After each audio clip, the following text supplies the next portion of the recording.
une maman. Je m'en fous de tes études d'avocat. Il n'y a plus le respect, il n'y a plus l'intelligence émotionnelle. Tu en as marre. Et tu comprends que tu en as marre, Jordan. Voilà. Tu en as marre. Il faut que tu acceptes cette situation. Tu vis le moment.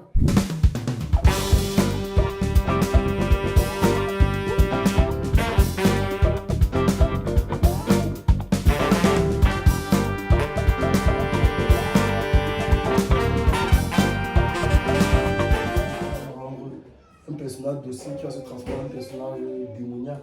Généralement, c'est pour ça qu'ils font une année de thérapie. Et qu'ils commencent à prendre une attitude qui n'est pas chaque jour à la maison. Voilà, dès que tu es aux entraînements, il est nerveux, il est fâché. Bref, parce que si tu décides pendant 300 jours d'être pervers, le 301e jour, tu l'es déjà. Le cerveau ne sait pas que tu blagues. Et c'est sur ça que tu joues alors en tant qu'acteur, pour servir le personnage. Ok? Donc c'est la troisième chose, l'imagination. L'imagination, ta posture et les mots, parce que les mots... Parce qu'en fait, ce qu'il faut comprendre, c'est que le travail de l'acteur, ça se fait intérieurement. C'est un travail qu'on fait avant. C'est-à-dire que pour l'émotion, par exemple, quand tu sais que tu as une émotion qui n'était pas familière ou bien qui n'était pas commune, tu prépares ton cerveau à ça. Le corps est tellement bien fait. Et que tu sais que tu vas jouer la colérique, comme John dit là, tu sais, il y a toutes les scènes que tu vas jouer. Je te dis, tu dois devenir, faire ce qu'on appelle la schizophrénie contrôlée. Chaque jour, tu vas voir ces scènes dans ton esprit. Chaque jour, la scène qu'on t'a donnée là, au détail près, tu dois la voir. Attention, le niveau de la voix, la respiration, le contact. Tout, tu dois avoir ça dans ton esprit. Et je dis, ce n'est pas une journée, c'est chaque jour que tu vas visualiser ça. Avant, pendant les entraînements, tu dois visualiser. Pourquoi? Parce que quand tu vas venir aux répétitions et que tu vas visualiser, parce qu'il ne sait pas ce que ton cerveau... Il ne sait pas si, quand tu visualises ça, tu ne vis vraiment pas ça ou tu vis vraiment ça. Donc pour lui, le cerveau, c'est quoi? Pour lui, le cerveau, c'est que chaque jour, tu es en train d'être énervé. Ah oui, lui, c'est ça. Et ça revient à faire quoi? Ça revient à dire que... Il y a des gens qui jouent la colère plus facilement que d'autres. Pourquoi? Parce qu'ils ont eu tellement de situations dans leur vie où ils ont eu des problèmes, des familles colériques, les nerveux parce que par rapport à son passé. Et toi, qu'est-ce que tu fais quand tu commences à visualiser les scènes chaque jour? Tu es en train de créer un instant de ta vie régulier où tu t'énerves et du coup, tu deviens quelqu'un qui est nerveuse. Et quand tu as besoin de lui, il aime quand tu es rapide. Il n'aime pas quand tu es lent. Okay. Donc si on veut filmer, je suis plutôt rapide. Lui, parce que lui directement, il a sa trajectoire, il est plus sûr. Quand tu fais comme ça, là, il ne sait pas trop. D'accord? Donc si tu veux prendre un état comme ça, tu viens directement comme ça. Ok? Lui, il préfère des gestes francs. Parce qu'il voit exactement ce que des gestes. Ok. Chacun défend son argument. On est dans une situation où entre vous deux, vous allez vous séparer carrément. Ok. Maintenant, tu fuis quoi? Tu es un homme, pourquoi tu fuis le regard? Pourquoi tu fuis son regard? Pourquoi elle te parle, tu te tournes? Pour quels sont ses arguments, tu fuis? Viens affronter ses arguments. Viens de lui dire clairement. Je m'en fous de tes histoires d'avocat. Ça reste mon corps, ça reste ma vie. J'ai 18 ans. Tu ne vas pas me fatiguer avec ça. Je ne suis pas obligé de refléter tes échecs. Parce que tu n'as pas pu être juriste, moi je dois me casser le cul à chaque fois aller faire les coups d'avocat. Fiche-moi la paix. Parle-lui. Et c'est pour ça que le médiateur va venir calmer ça. Parce que c'est une scène odieuse, horrible à voir. Un parent et son enfant. Affronte-la. Maintenant, écoute, il faut que vous vous écoutez. Parce que vous marchez trop dessus. D'accord? C'est-à-dire que quand elle parle, tu écoutes ça attentivement et tu rebondis tranchant. Pareil, quand elle te parle, écoute-la à fond.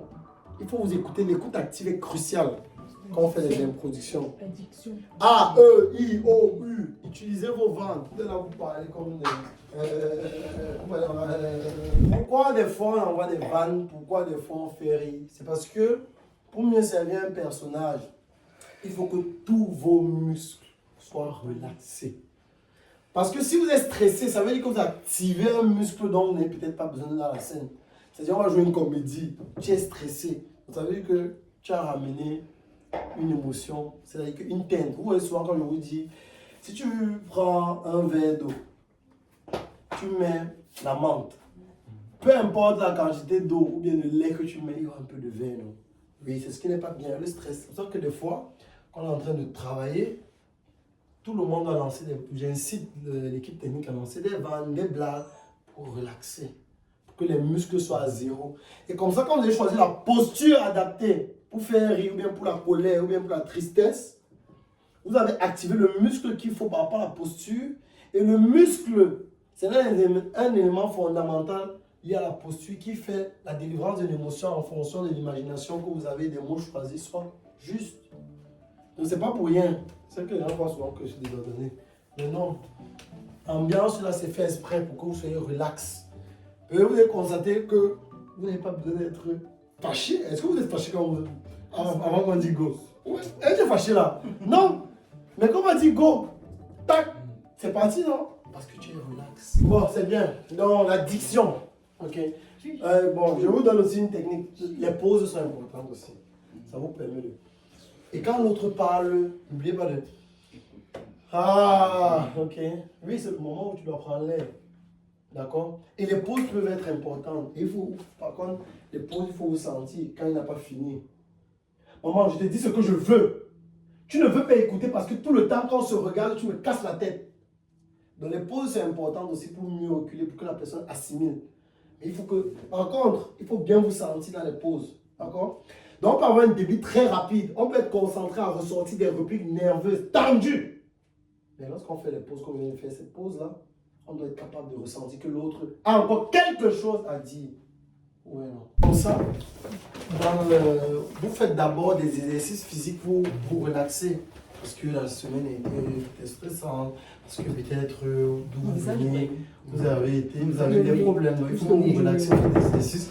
Vous partez, vous lavez même, vous êtes relaxé, vous mangez. En fait, c'est le corps qui est notre arme pour jouer. Comme le guitariste, c'est la guitare, le pianiste, c'est le piano. Nous, c'est le corps et notre imagination. Il faut que vous soyez relax. Donc, quand vous avez fini de faire votre petit footing, relaxer, faire un peu d'exercice, on en faisait, hein, quand on formait les acteurs. Après ça, vous mangez un peu, vous êtes à l'aise et vous commencez à échauffer la voix. Parce que, ok, A, E, I, O, U, petit pot de beurre. Quand tu fais des petits pots de beurre riseras, tu mets des petits pots de beurre riserai. Quand tous les petits pots de beurre, c'est des petits pots de beurre riseront. Quand tu finis l'exercice, là, ton gris, gros, gras, rein gros, là. Dès que tu finis, la mâchoire est bien. Tu bailles, voilà. Tu bailles, tu fais l'exercice et tout. La voix aussi est bien. You